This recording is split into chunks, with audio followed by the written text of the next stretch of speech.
Olá, meu nome é Rosângela Munhoz, eu sou escritora e especialista em inglês instrumental e também fundadora da Exchange Soluções em Idiomas. Bom, hoje nós vamos estudar a segunda condicional, ou second conditional em inglês, e comparar o uso da segunda com a primeira condicional, tá? Esse conteúdo é cobrado no seu teste Língua Skill, nos exercícios de completar, gap filling, e nos exercícios de reading comprehension, quando você precisa entender a ideia que está sendo transmitida. Vamos começar?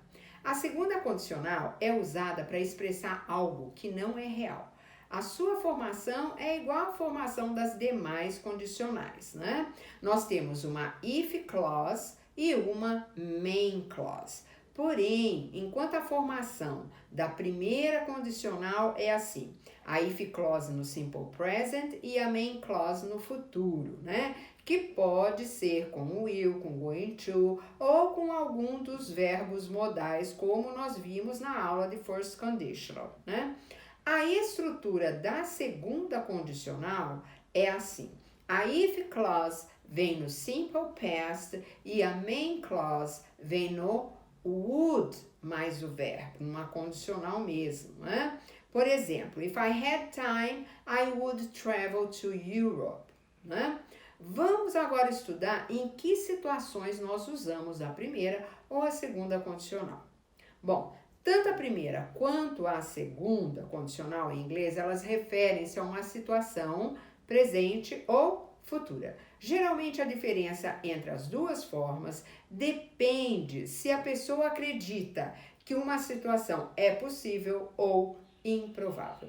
Frequentemente a condição ou situação imaginada é claramente impossível e nesse caso a escolha entre a primeira e a segunda é fácil. Escolhemos a segunda condicional.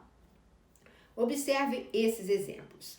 Tom currently is a full-time student. If Tom had a full-time job, he'd probably work in computer graphics.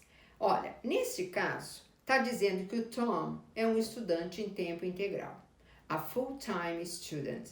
Então é óbvio que ele não tem um emprego em tempo integral. Ele pode ter um emprego de meio período, mas os seus estudos exigem que ele se concentre no aprendizado. Então, o que você acha? Nós usamos primeira ou segunda condicional?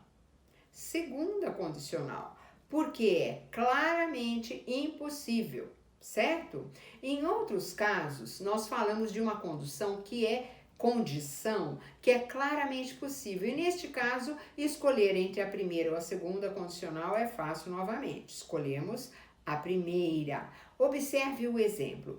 Janice is coming to visit for a week in July. If the weather is good, we'll go for a hike in the park. Então, nós sabemos que o tempo é imprevisível, mas é bem possível que esteja bom em julho, né? Principalmente se você estiver na Europa ou nos Estados Unidos, né? É o verão. O que você acha? Nós vamos usar a primeira ou a segunda condicional? A primeira condicional, né?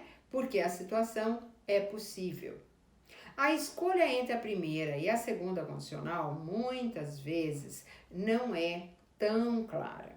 Às vezes, nós escolhemos a primeira ou a segunda com base em nossa opinião, né, sobre aquela situação. Em outras palavras, se nós sentimos que algo ou alguém pode fazer algo, então nós escolhemos a primeira condicional, né? Porque nós acreditamos que é uma possibilidade real. Observe esses exemplos. If she studies a lot, she will pass the exam. They will go on holiday if they have the time. Percebe que essas duas possibilidades são reais? Por outro lado, se nós sentimos que uma situação não é muito possível ou que a situação é improvável, nós escolhemos a segunda condicional. Olha esses exemplos. If she studied harder, she would pass the test.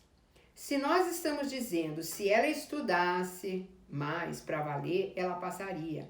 Então está claro que quem está falando acha que a pessoa não está estudando para valer. Olha esse outro exemplo. They would go away for a week if they had the time. Então, eles iriam embora, se ausentariam por uma semana se eles tivessem tempo.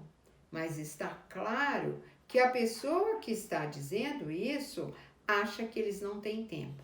Concorda? Agora, atenção nessa observação. Na gramática inglesa existe a expressão irrealis, que envolve o uso de were com um sujeito na primeira pessoa do singular ou na terceira do singular para se referir a uma condição ou um evento irreal ou hipotético, um que não é verdadeiro ou que não ocorreu. Por exemplo, if I were you, I'd go home. Então, se eu fosse você, eu iria para casa. O uso de irrealis, were, é às vezes chamado de were subjuntivo ou erroneamente de subjetivo passado, mas não é passado, ok? Se definirmos de uma forma mais ampla, irrealis se refere a um evento que não ocorreu, ou pelo menos ainda não ocorreu, enquanto que realis refere-se a um evento que ocorreu. Como a segunda condicional acaba expressando também essa ideia de algo que não é real, muitas vezes acabamos tomando uma pela outra, né? O que você precisa saber é que é usado if I were, if he were or she were para falar de coisas que não são reais, ok? É isso, nós terminamos nossa aula de segunda condicional aqui. Em um próximo vídeo nós vamos estudar a terceira condicional. Continue nos acompanhando e curtindo nossos vídeos. Tem muita coisa boa ainda vindo por aí. Até mais!